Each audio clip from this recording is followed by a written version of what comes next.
My golden child sister and my parents stole my inheritance, a beach house. So I used a forgotten legal document signed years ago to take out a massive loan, default on it, and force the bank to put a lien on my parents' house, which instantly collapsed my sister's entire financial empire. There are two kinds of people in a family, the one who gets everything and the one who is blamed for everything. I was the second. My older sister, Clara, was the first, the golden child. From the day she was born, Clara was perfection, top grades, perfect manners, and every one of my parents' resources was channeled directly into her future. My future? It was a footnote. When our grandmother died, she left behind a gorgeous beach house. It was her final act of rebellion against my parents' favoritism. The will stated clearly, the beach house and all its equity belonged entirely to me. But Clara saw that house as hers. She saw every asset in the family as an extension of her own perfect, entitled life. She decided to take it, and she thought she got away with it. But I knew one immutable truth. The universe hates an underearned advantage. The betrayal was quiet and swift. My grandmother's estate lawyer, an old colleague of my father, was supposed to handle the transfer. Instead, he worked with Clara. Using a technicality based on an old property tax waiver, Clara legally disputed the will. She didn't want a 50-50 split. She wanted the house, valued at nearly $800,000, transferred into her name entirely. It took 6 months and a crushing legal battle that I lost. Why? Because my parents, to my utter shock, paid Clara's legal fees. They testified that my grandmother must have been confused when she wrote the will. I was kicked out of the will, sued for court costs, and financially annihilated. I was left with nothing but student debt and the profound, cold realization that my family had chosen their perfect golden child over their scapegoat for the final time. But I had one thing Clara didn't know about. 5 years earlier, when I was struggling through grad school, my parents, feeling a twinge of guilt, had co-signed a $30,000 personal loan for me.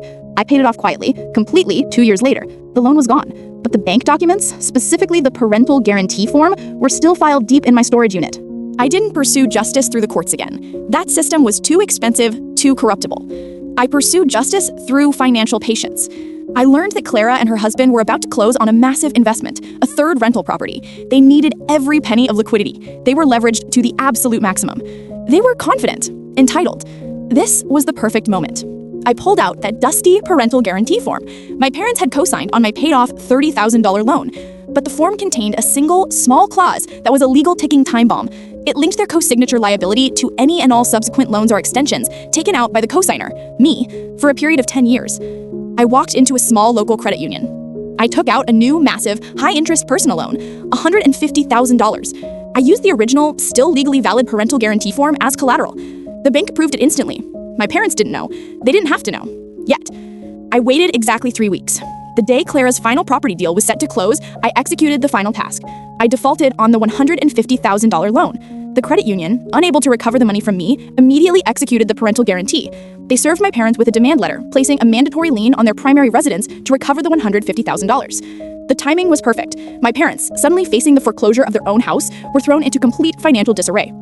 Their funds were frozen. They couldn't move any assets. Clara and her husband lost the deposit, lost the investment property, and their reputation with the local banks was destroyed. Why? Because when the bank pulled my parents' credit to approve Clara's financing, they saw the $150,000 active lien placed by the credit union. The bank instantly pulled her financing. The golden child was left screaming at my parents, blaming them for the financial crisis.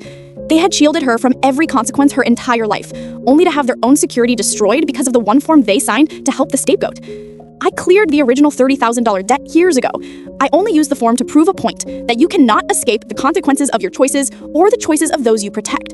I got back the cost of my legal fees and the cost of my parents' betrayal. The golden shine on Clara's life was permanently tarnished. The beach house, by the way, was eventually sold for cheap. No one in my family owns it now. And that's exactly how it should be. This brings me to my question. Was the betrayal by my parents a more painful theft than the actual loss of the house?